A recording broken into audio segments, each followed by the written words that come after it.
to challenges to the Federal Reserve itself. And the Federal Reserve is not within the cabinet. The Federal Reserve, like I said, is owned by private industry itself. It makes that delegation more problematic in some ways. So I don't know. I do know people who are beginning to really look seriously at this delegation to Treasury for the bailout. And like I said, I predict we're going to see a challenge by members of Congress. Who would you want on your legal team in this case? Well, I'll tell you right here at Chapman University, the dean that I work with, John Eastman, who's from a different side of the spectrum from me. He's more to the right, but I think this is the kind of case that he'd be excited to work on. There are plenty of constitutional law scholars around the country who I'd say would be quite critical on both constitutional and policy grounds to this particular bailout. Any of the household names like Loris Tribe at Harvard, any of those guys? Tribe's an interesting guy. I could see that as a possibility. I certainly have friends who know him pretty well, and I wouldn't be surprised. I'll tell you what's dismaying is that it's easier to come up with an awful lot of good names of constitutional law scholars in this country on both the left and the right who have considered the Federal Reserve to be a sacred cow and one that shouldn't be challenged in federal court. And it's just the way the world works, and those cases never got to the Supreme Court, therefore it's not considered Supreme Court constitutional law. Yeah. But the problem is it's really not a structure that deserves any kind of respect under democratic and constitutional norms. It really is an abomination in many ways. And that is why it met the fate it did during the times of Jefferson and Jackson.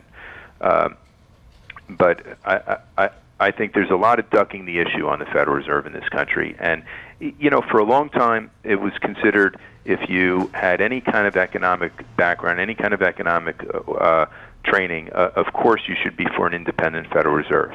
To question the structure of the Federal Reserve was to be, it was a risky type of a position to take within the academy, within all kinds of professions. And yet, what has an independent Federal Reserve gotten? The Fed itself was one of the forces pushing for getting rid of the Glass-Steagall Act. It was an activist Federal Reserve Board that continued to come out with very liberal interpretations of the Glass-Steagall Act to keep opening up loophole after loophole for commercial banks and investment banks, and that was throughout the 1980s and the 1990s. It's a Federal Reserve that lobbied and pushed for the deregulation of derivatives. It's a Federal Reserve that was asleep at the wheel while the commercial banks and other large financial institutions started loading up with toxic assets off balance sheet, as if that's not for the central bank to be concerned about the solvency of the banking system. When you have a central bank, a central regulatory power like the Federal Reserve, but it is captured by design. It is owned by the private commercial banking constituencies. You've essentially let the fox into the hen house, and I think at that point you should not be surprised if after a certain period of time, 5, 10, 20 years, the house of cards is going to start falling apart. Well, you talk about a conflict of interest. Do you know the work of Catherine Austin Fitts at all? I'm sorry, who? Catherine Austin Fitts. She was an undersecretary at HUD.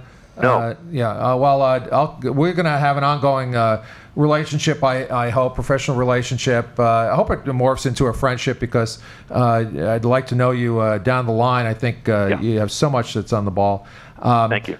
And I'll turn you on to the work of Catherine Austin Fitts. Took on the powers that be at HUD, which she regarded as a kind of very sophisticated money laundering washing machine in the federal government. More massive fraud coming out, and she presaged the demise at Fannie Mae and Freddie Mac 10 years before it happened. Yeah. Just by following. Well, that's right, and it's an interesting story. I don't know the details as well as she does, I'm sure, but you've got HUD that falls under this way of the same financial types of interests who push for privatization of Fannie Mae and Freddie Mac. Right. And after they privatize them, they essentially deregulate them. So the idea of strict capital controls and margin requirements, right. Out the window. Right, and like the Fed, are they private? Are they public? Well, are they quasi? they're public. Are they pseudo? I mean, I'll tell you, it's easier to assign blame when HUD falls. The HUD is a cabinet department within the president's cabinet. Okay, it's a department within the president's cabinet. So when HUD starts getting degraded, so to speak, it's during the Clinton administration. It's before the Clinton administration as well, though. I don't want to put it all on the Clintons. It's happened under both Democratic and Republican administrations, but you can point to the person in the White House as the one who's really responsible for letting that happen, to the degree that that person has not had the time or the ability or the interest to assert control over his own department. Yes. Well, if you want to find out more about Catherine's work, and I'm also speaking to our viewing audience, you can either just Google her up, Catherine Austin Fitts, F-I-T-T-S. We've had her as a guest on the show. We'll stick a link down here. Yeah, and we'll have a link on the show. And her website is solari.com, S-O-L-A-R-I. Solari was the unit of currency in Star Wars, I believe. And tongue-in-cheek, she uses that as the name of her website. But Tim, I'm going to forward on a bunch of stuff from on the opus of her work. Wonderful work. And John, we're going to have to wrap here. We got about 1 more minute. All right, Tim, promote what you want to promote. Where can our viewers find you? Where can they find out more about your work?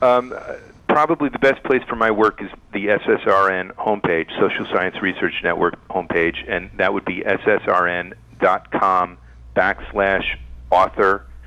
equal 405-808. The last part of it is author, A-U-T-H-O-R, an equal sign, and then the number 405-808. And they could find that link also on the profile on my faculty webpage, and you can do that just by Googling and going to Chapman University School of Law to the faculty webpage for me. All right, we'll stick that direct link right here on our site, so you can click right when you watch this. Do you have a book of the works, Tim? Are you on a speaker circuit or anything like that? I'm not. I'm pretty busy being an associate dean right now, working on a book, hoping to finish it sometime in the next month or two. I'd also say that to get an idea of some of the recent writings, the Dissent magazine article, which you probably will have that up on the page as well. It's a good article to go to. All right, thanks, Tim. We got to go. We got 5 seconds. Truth About Money Unleashed. See you guys next time. Thanks, Tim. Tim, you're getting a Christmas card from me, bro. Thanks. Bye-bye. Thank you, guys. Thank you.